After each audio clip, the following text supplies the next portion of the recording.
Hi there, traders. This is Brad Gilbert with the FX Market Insight for the 9th of July.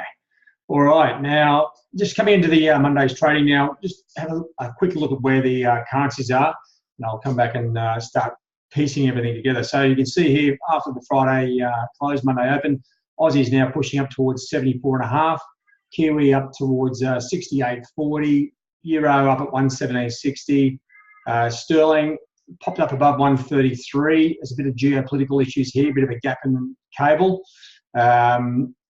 Dollar CAD a little bit lower than where it was on Friday, but not a hell of a lot further, and dollar yen sideways.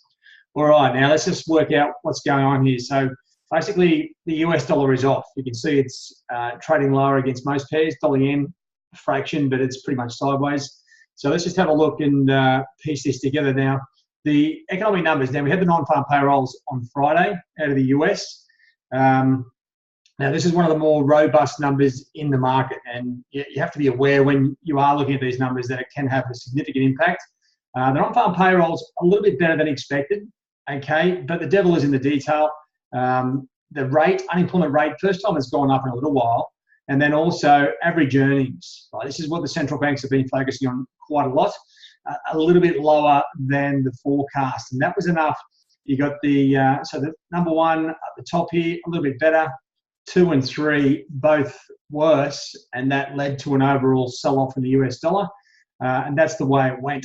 Dollar CAD, well, yeah, the employment was better, but there was a bit of a blowout in the rate. So once again, a little bit of sideways or mixed data there out of Canada.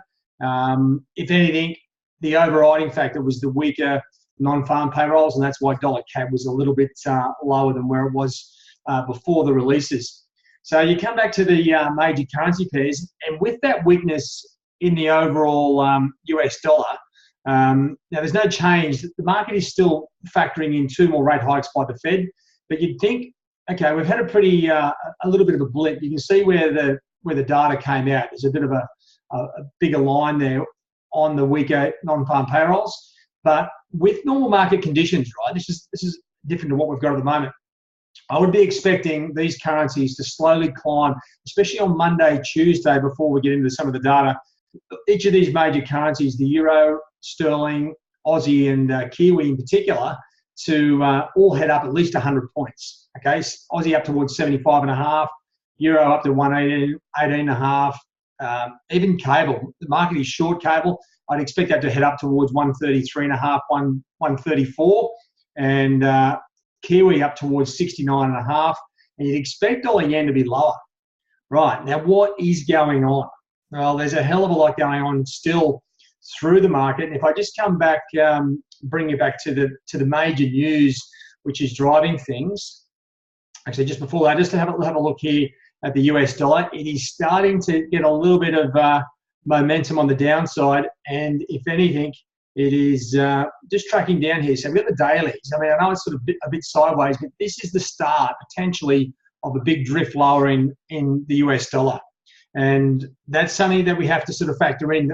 It doesn't matter about the rate hikes in the US; they're already factored into the market. So this is a new stage of movement for the US dollar, and what we have to really look at, okay, is the actual news that's going around at the moment. Now, the US dollar last week, I was talking about it rallying on the fact it was a bit of a safe haven for all the trade tariff talk going around. But at the moment, now the main thing is US data was soft. That should lead to a softer US dollar in the time being. Daily levels, it's actually broken lower, so it should sort of start to drift.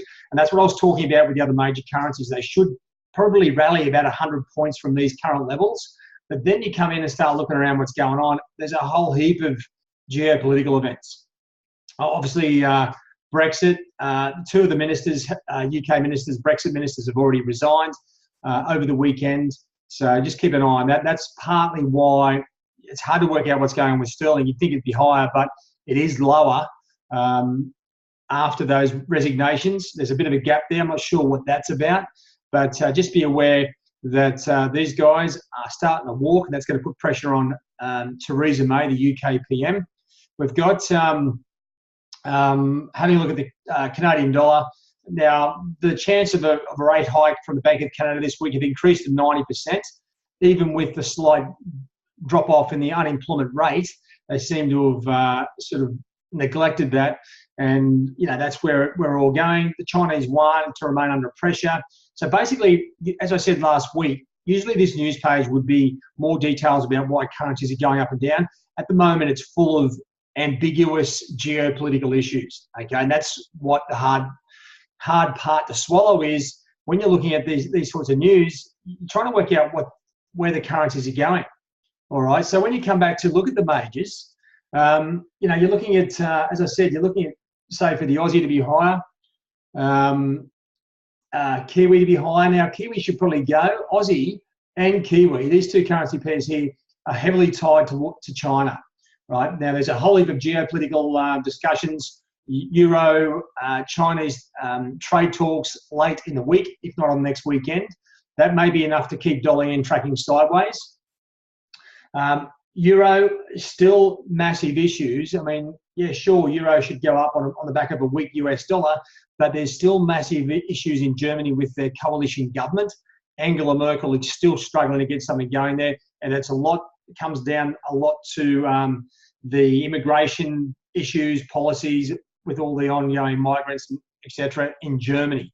Now, we do have, on Thursday, I think it is, Moody's are due to review Germany's credit rating or rating in general, so just keep an eye on that. Now, as you can see here, there's a bit of a gap here on the open in sterling.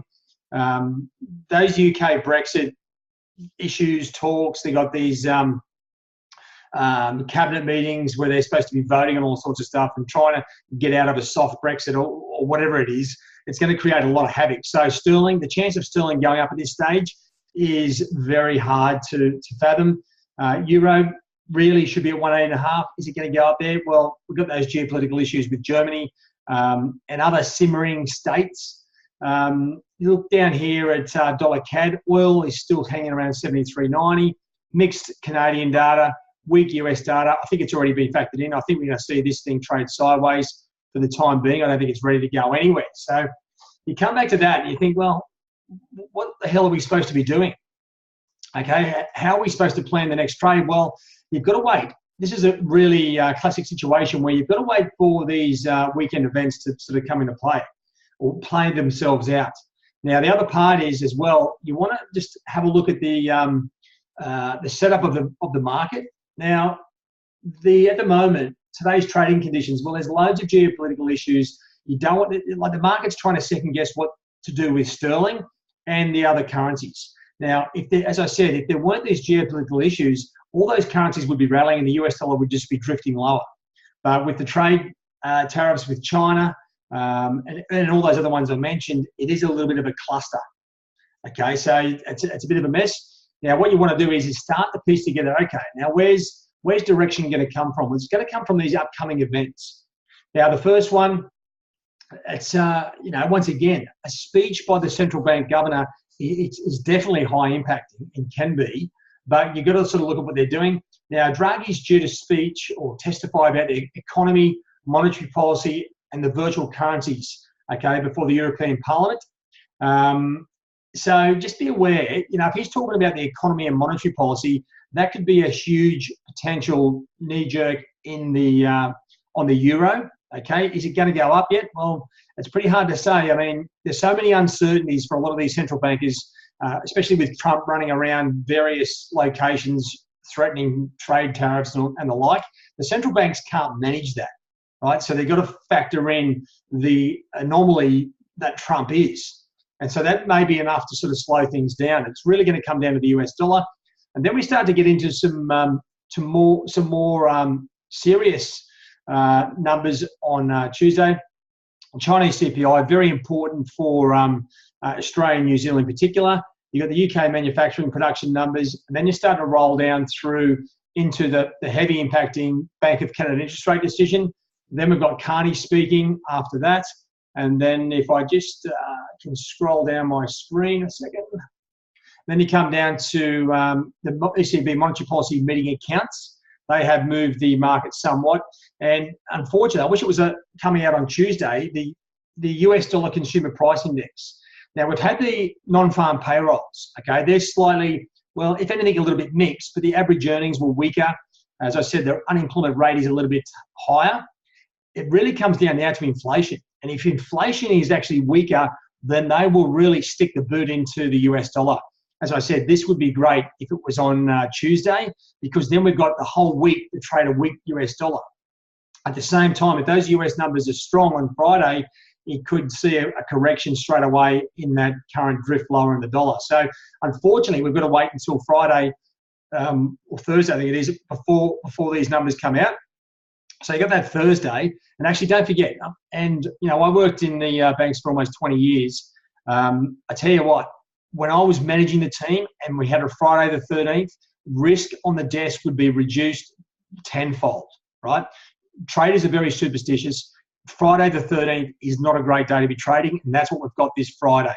All right, so it doesn't mean the numbers on Thursday, the US numbers, they will be a cracking opportunity, but just be aware there'll be less players in the market on the Friday. I'm telling you right now, it happens all the time. All right, so you can see what we've got. We've got these potential releases to give us trading opportunities or give the currencies momentum. What we have to weigh up is just keep an eye on the geopolitical issues that are simmering around the place and factor these in as well. So just keep an eye on your major news wires in the trade zone itself. I can tell you how bizarre and how outrageous some of this stuff is getting.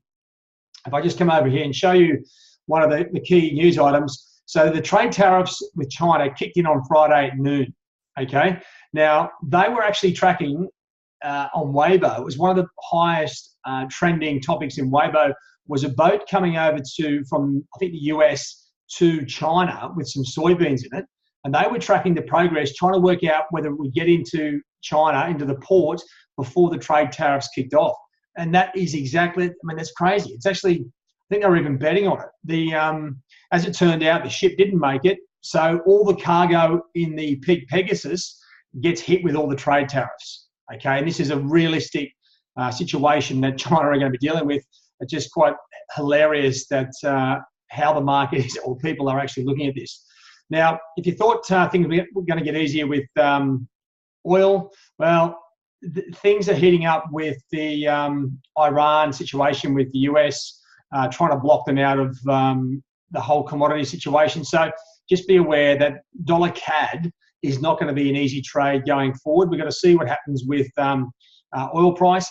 If the US do dictate and dominate all their trade partners, who they're trying to increase tariffs on, mind you, and they do cut Iran out of the oil market, well, then that's why the oil prices are continuing to rally because there'll be that less supply coming into the market. So, really tricky conditions to start the week. Just coming back to the major currency pairs, what we do have a situation of is, we've got some currencies that do look pretty good.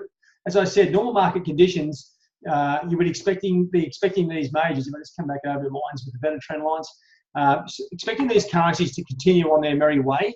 Okay, Aussie higher, as I said, like normal market conditions, you would be expecting Aussie to continue to rally, Kiwi, Euro. Well, obviously Sterling's got its own issues, but normal market conditions would rally, and you'd see dollar CAD drift lower and dollar yen drift lower. Okay, normal market conditions, but we're so far from that. Now, one thing that you want to keep an eye on, especially during that Asian session, keep an eye on these yen crosses. Okay, they will deliver at some point. That they are all sort of at the moment currently trending higher. But dollar yen is so caught up in all the trade tariff deals. If there's any increase or inflammation from China or the US in their little battle, then we should see dollar yen lower, and that's potentially going to set us up for break trades on a lot of these yen crosses once again. At the moment, CAD yen, oil sticking to the top side. If that starts to fall, well, then we've got a pretty good trade there on the downside as well. So yen crosses, they're forming some shape. Not ideal just at the moment. Most of the yen crosses are above the cloud and dollar yen is below it. So it's a little bit wish-washy, but what can you do? You can only sort of trade what's in front of you. And if it doesn't make a lot of sense, well, then you know what? Just sit back and wait. This can clear up in a day. It may take a couple of days. It may be around a week. You just don't know what you've got to do as a trader is just prepare yourself and think, well, okay, what's today's trading conditions? Well, okay, there's a fair bit of crap going on. There's no major releases today, so there's nothing really to do. And then start to plan your week around the major releases and focus on the pairs that have good technicals and probably less geopolitical issues. Okay, so sterling, it's got loads of issues. I think Aussie and Kiwi, I know it's tied to the trade tariffs with China, but this is where the Chinese data will really come into play and become a major focus for global traders, right? Because from here on in, if these tariffs are already kicking in, they're going to start to see some fluctuations in the Chinese numbers, and that's going to impact the Aussie and Kiwi. So that's why I don't think Aussie and Kiwi, even though we've got a weak US dollar, don't continue to rally too far just at the moment. Now, one of the key events, obviously, for everyone will be the Bank of Canada. Now, it's 90% factored in that the Bank of Canada will raise rates this week. So just be aware of this. Now, we've got the Bank of Canada interest rate decision, and then I think it's an hour or so later, we've got the press conference. Now, this is going to be extremely volatile. We've got really wild, we've got easing US numbers. We've got oil issues. We've had mixed Canadian data. It's sort of like, it's such a pressure cooker. It's very hard to work out what's going to go on. But I can tell you one thing for sure, it will be volatile and we can see some wild movement. I think they'll raise rates and then they'll probably suggest they're going to be waiting to see what's going on, obviously with the trade tariffs. Don't forget, NAFTA's still going to be sorted out. And I think Trump was talking about doing that in November. So there's a lot of uncertainty around the Canadian dollar. All right, so that's a fair bit to consider. The main thing is, trying to piece together. We've had the numbers from last week, the US non-farm payroll numbers. Yeah, sure, stronger payrolls, but the other two numbers, the unemployment rate and the earnings, were weaker. That puts the US dollar on the back foot. So at this stage, I would be looking to sell dollars, generally speaking. But when I come back to the pairs, make sure you check in and think, okay, what's impacting the Aussie? Is there any other geopolitical issues? At the moment, there's not. But in the background, the Chinese yuan will be. All right, just keep an eye on that level as well as we go forward, because that's another raw nerve for the market. All right, guys. Actually, one other thing I did forget to show you there was the just have a look at the. I've come down and updated the daily analysis snapshot. Now, one thing that you can see from the snapshot, I mean, sterling, there's geopolitical issues, like distinct ones. Dollar CAD has got about 3 connected to it. Dollar yen's the sort of simmering one with the, sort of a safe haven, especially if the US-China trade issue sort of blows up. The US dollar is connected to about 7 geopolitical events at the moment. We do have sort of the longer term charts and the short term charts are working against each other technically. Okay, so this is what the issue is. You're like, well, okay, these currencies might go up, but long term, like there's no sort of balance. And the daily charts are sort of all drifting sideways at the moment, and that's making it a little bit tricky. And then when you sort of factor in the fundamentals, okay, we don't really have any clear fundamentals at the moment. Okay, so just hold your horses. We've got some data coming out. We've got to pick the market off. When it's moving like this, you've got to be patient and you hit it when it's clear. And there's probably shorter term trading opportunities. I'm talking sort of, intraday, 1 hour to 6 or 8, 10 hours. Okay, because once we go from one session to the other, there's chances for other geopolitical news to come up. All right. And don't forget, with those geopolitical events, the main releases, say for the UK, will generally happen during the European time zone. Now, Trump, he's going to be doing his talking when he's got maximum US coverage, so during the US session, and you'd expect China to be doing theirs during the Asian session. So we've got things to look at, news services to follow as well. So let's just keep an eye on this. If you do see something, pop it up in the trade zone. That's exactly where we're going to see where the various things are. And hopefully we can piece it together and really pick the markets off. All right, guys, that's the market insight for today, the 9th of July. One of those tricky Mondays. Keep an eye on Draghi. His speech comes out in about just under 11 hours. All right, so you get plenty of time to relax and just let the markets open up. and we'll see where these majors are as we come into the European session. I don't think getting heavily involved Monday morning in the Asian session is a very smart move. So just be patient and wait for the opportunities as we go forward. All right, guys, hope you have a good week. It could be a little bit tricky, but I'll do my best to guide you through the clouds at this point. All right, guys, have a good one. Cheerio.